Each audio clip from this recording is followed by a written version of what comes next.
Good day, everyone. Thank you for tuning in to the Context Pod again. I'm Ettienne, and before we start, I want to ask you, please subscribe to the show and share it with your network. By doing this, it will result in two things. It shows us that you enjoy the content that we put out and we can do more thereof, and also we can invite more guests to get on the show and do more interviews by getting this show more popular in your community, in your country, wherever you listen from. So with that behind us, the past week there was an interesting conference that was held at NASA in Florida, Orlando, in the USA. This conference had about 300 of some of the brightest minds walking this planet, all coming together to showcase and discuss innovations that they have come up with, and all of this funneling down to the main goal of having a civilization on the moon by 2040. I want to share two of the most fascinating ideas that's still work in progress that I've read about. The one idea that I read about was making cement from moon dust.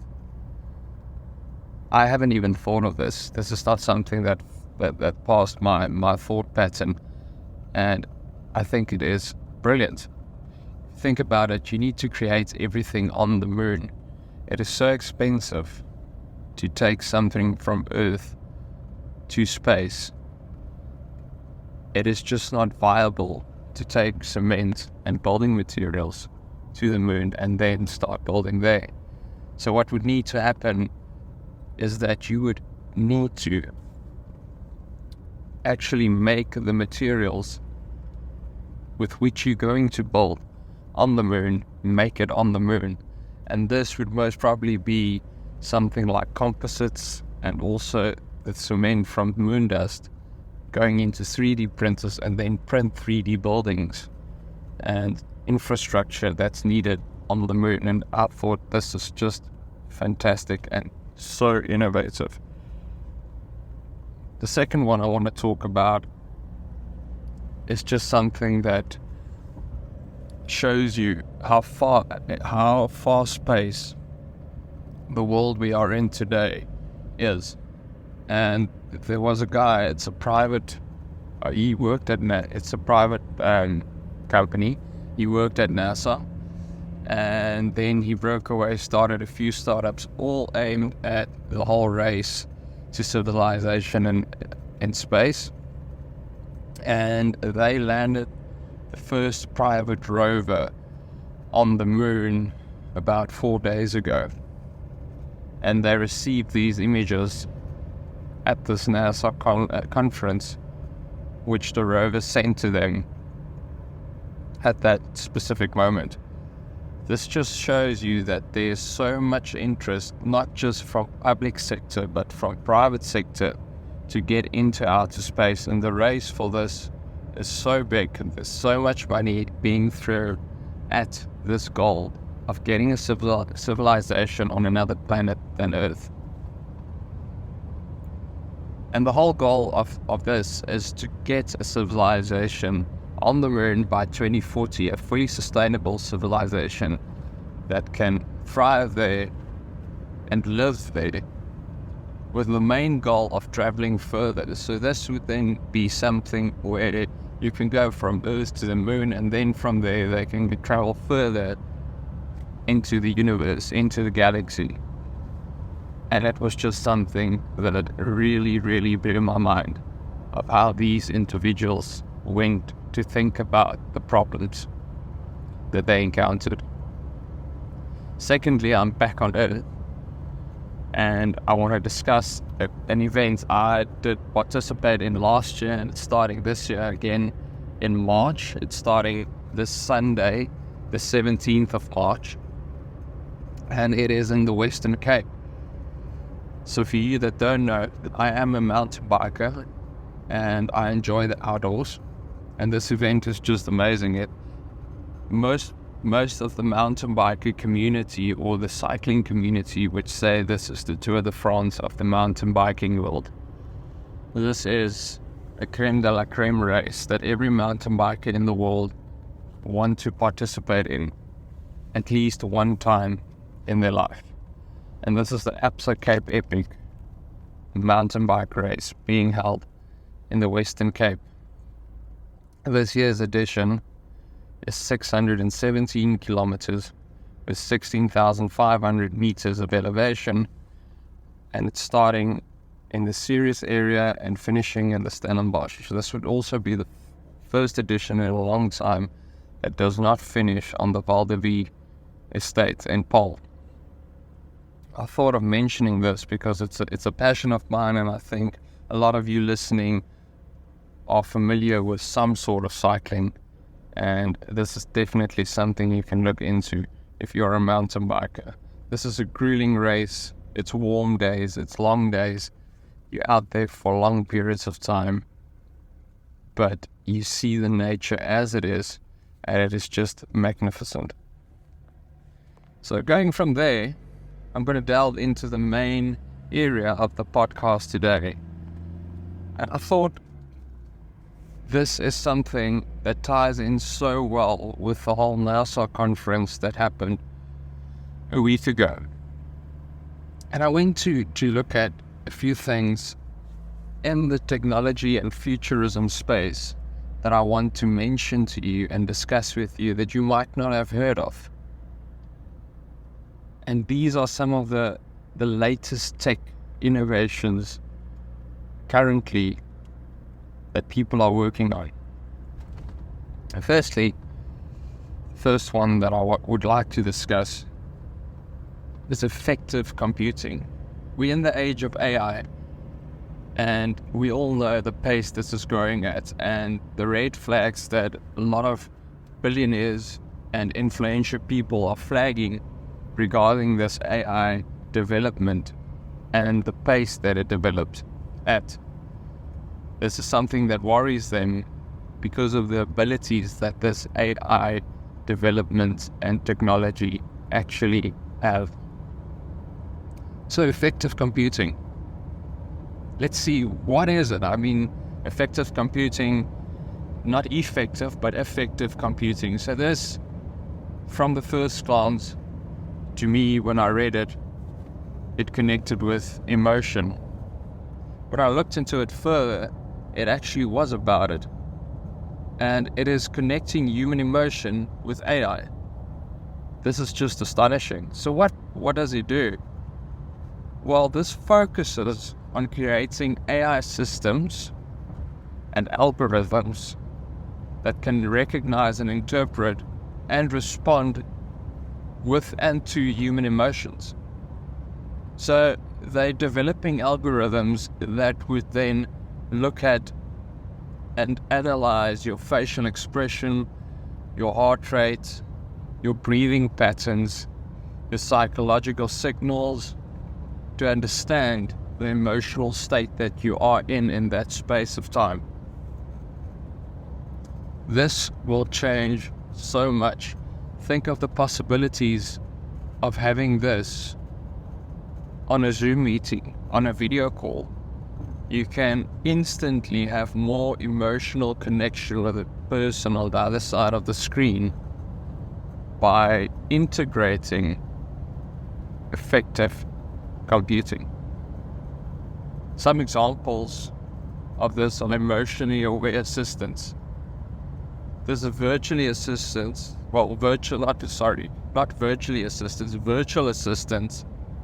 that detects when you're stressed and responds with calming music or meditation suggestions.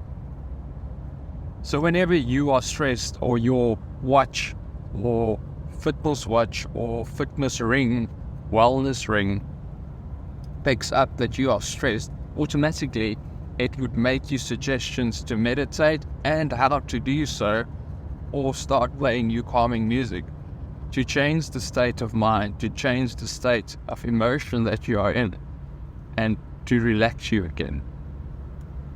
Healthcare applications. Effective computing can enhance mental health apps by providing personalized interventions based on users' emotional states. I think this is also brilliant. You can focus on the smaller things in healthcare by using this AI technology. We can look at customer service, mainly customer service chatbots. So companies can then deploy chatbots that adapt their response based on customer emotions during the interaction. Now, this is one of the larger ones that can actually be beneficial. There are some kind of development already within the chatbots that we see. If you interact with a chatbot currently on the internet, you can see that there's a development in doing personalized responses. It's getting these bots to be more personalized to the person on the other side when they respond to you. But incorporating these technology, analyzing your emotions, getting the state of mind that you're in with algorithms and AI, they can then integrate this with the chatbots and actually give you a more comprehensive outcome for the chatbot to respond to the person on the other side that keeps in mind what the emotional state of the client on the other side is. Secondly, I came across the Graphene mates, the health environment and the innovation thereof. So I think it's good to start at what is graphene. Well, graphene is a single-layer carbon atom arranged in a hexagonal lattice. It has a remarkable property. It's incredibly strong, lightweight, and an excellent conductor of electricity and heat. So what are the examples that we can look at of implementing this technology? Well, currently there's research going into graphene batteries, and researchers are developing graphene-based batteries that charge faster, last longer, and are safer than traditional lithium-ion batteries. And tying in with this, I read an article in the week that they say certain cooler temperatures for lithium-ion batteries are not good, especially for cars, these EV vehicles, and in cooler states, that it might actually be more dangerous having these batteries in cooler states than warmer states, and it might lead to explosion. So that's also something to keep an eye on. Where will the EV market go, and what power source they will then use to actually go forward with these developments? Back to graphene, water filtration. Graphene membranes can actually filter out the smallest contaminants, making water purification more efficient. So this can lead to less components within a water filtration system, and actually just having one or two components doing the filtration for your water, getting to the same end result, or actually having a better end result than you had before. And then lastly, for graphene, flexible electronics. Graphene's flexibility allows for bendable screens, wearable sensors, and lightweight solar panels. We've already seen this coming through with phones that can fold. The whole screen can bend and it can close. The lightweight solar panels, I've seen online that you can buy solar panels now that you can roll up. It's like a table mat. You can just roll up the solar panel and store it wherever you have space for that. It's not a rigid component. So it can roll up, fold up, and be stored in that way as well. For wearable sensors, this possibilities are endless. You can look at actually having sensors that you can wear that mold with the shape of your body. This can improve comfortability for people that might not want to wear a watch or a ring, and has the same functionality of that ring or watch on the health side and the fitness tracking side. The tiny power converters are the next topic that I read about, and this is quite fascinating. It's the vibrational energy revolution. These miniature power converters harvest energy from vibrators in our environment, such as vehicle movement or footsteps. They convert mechanical energy into electrical energy. These vibrations can even be as small as vibrations from your body. There's vibrations being sent out from your body each moment of the day, which you don't actually know of. And these sensors can actually harvest the energy from there and convert it into electrical energy. So I have 3 examples that was in this article. And it is self-powered sensors. These can be tiny devices embedded in bridges or buildings that can monitor structural health without exceeding external power sources. This is great. If you go into the civil industry, the construction and building industry, we always have a problem of actually having sensors within buildings that determine the movement in high wind areas, especially in areas where you have a lot of hurricanes or natural storms. You need to monitor building movement. And by having this, and you can actually harvest the energy for these sensors from vibrations that comes from the building, you would never actually have to charge or replace batteries or have any external sources such as solar panels or solar powered sources for these kind of components, because the vibrations is enough to keep this component powered. And it can be then embedded within materials such as concrete, steel, bricks, which makes it aesthetically more pleasing as well, because you don't have to see it or you don't have to cover it in another way. We can look at wearable energy harvesters. Smartwatches and fitness trackers could recharge themselves using the wearer's movement. And this is quite interesting, and it's not contradicting, but it's interesting to think about. When mechanical watches first came out, you had to wind. It was a wound. It's a true mechanical watch. You need to wind. That's something that you need to do maybe every 48 hours, every 72 hours. It really depends on what the power reserve is for the watch that you are wearing. Then a bit later, there came the automatic watch, which is a mechanical power watch with a flywheel in the back.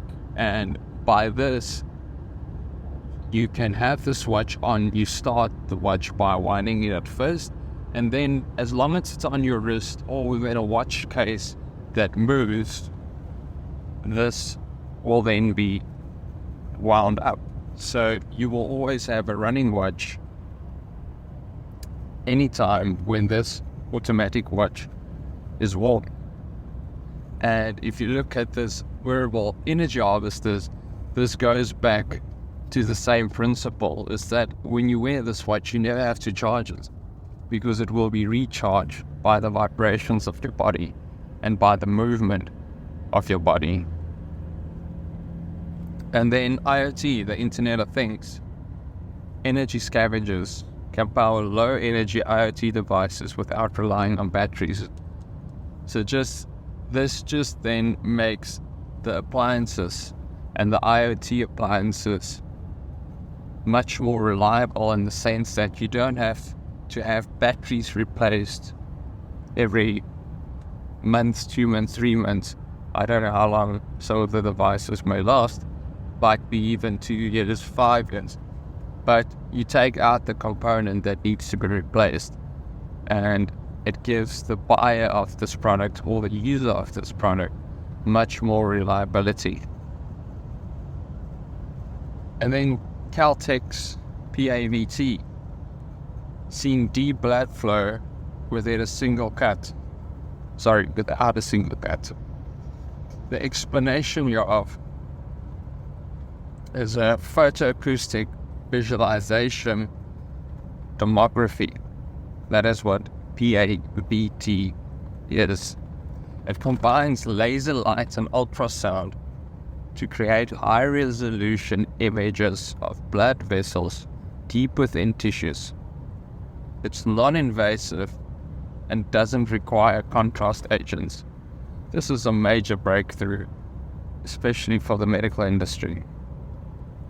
And where can this be used? What can it be used for? What most of you asked.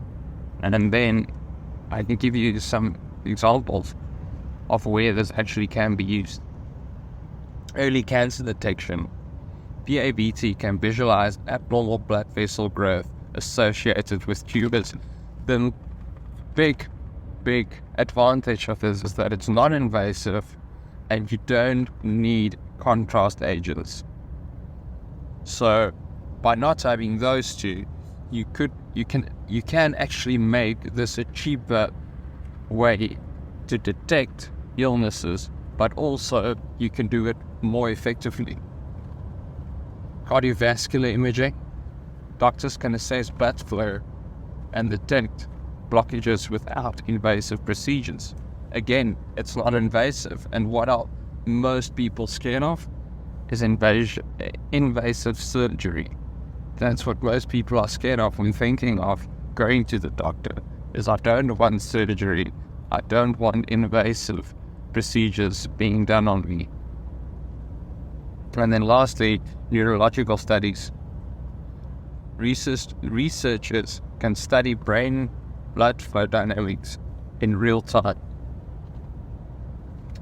For research purposes, this is also amazing because it's real-time data that can be then harvested and used for further innovation. And lastly, I want to look at supernatural strengths. What do I mean by this? Well, it's 3D printed titanium structures. Engineers have developed 3D printed titanium structures that are incredibly strong yet lightweight. These materials can withstand extreme conditions. We all know how extreme titanium is and how strong titanium is. Yes, it has its own limitations as with any other material, but for the bit of it, it is a very strong material, and that being able to print this with 3D printers just makes the possibilities endless. Applications can be within the aerospace industry. Aircraft components such as engine parts and frames can benefit from lightweight yet durable titanium structures. This also makes it possible to do components and print components in one go, so you don't actually have to assemble certain parts, but that a part is only one piece that's assembled at once.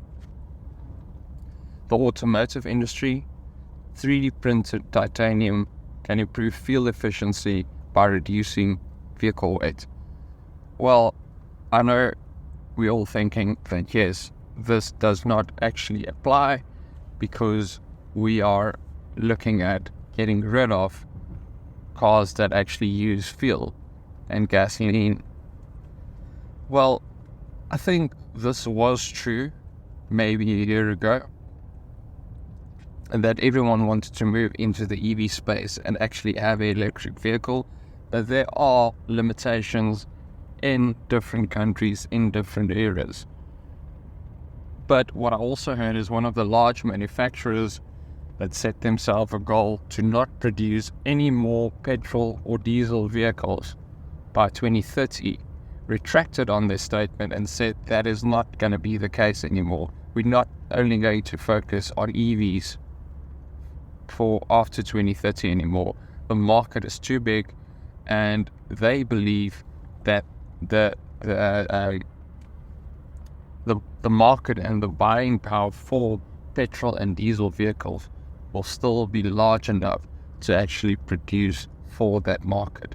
So I think the EV market will develop. I think a lot of people will buy electric vehicles to commute, but I do believe that there are a certain percentage of the global population that do not want EVs, and that is actually where this technology can assist in reducing the petrol and diesel usage of these cars. But also, going back to this, it can benefit the EV market as well.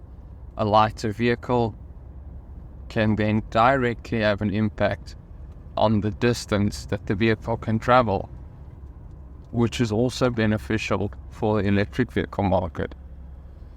And lastly, medical implants. Titanium implants can be customized for patients, ensuring better compatibility and longevity. I think this is great. I mean, if you have to go for a knee or a hip and replacement, why not have a titanium knee? I mean, this is hard, it's durable, and I think it will last you a lifetime.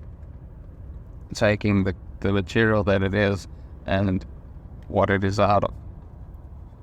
Well, for that, we are coming to the end of the podcast, and I hope you enjoyed the things that I've spoke about in this podcast. Some of you might have seen these developments, and if you have not seen it, well, I hope you find it interesting and you found some information that you want to go and look up further and do some more research about it. I want to thank you again for tuning in and listening to us today. And again, if I can ask, please subscribe if you haven't done so. Thank you. Until next time.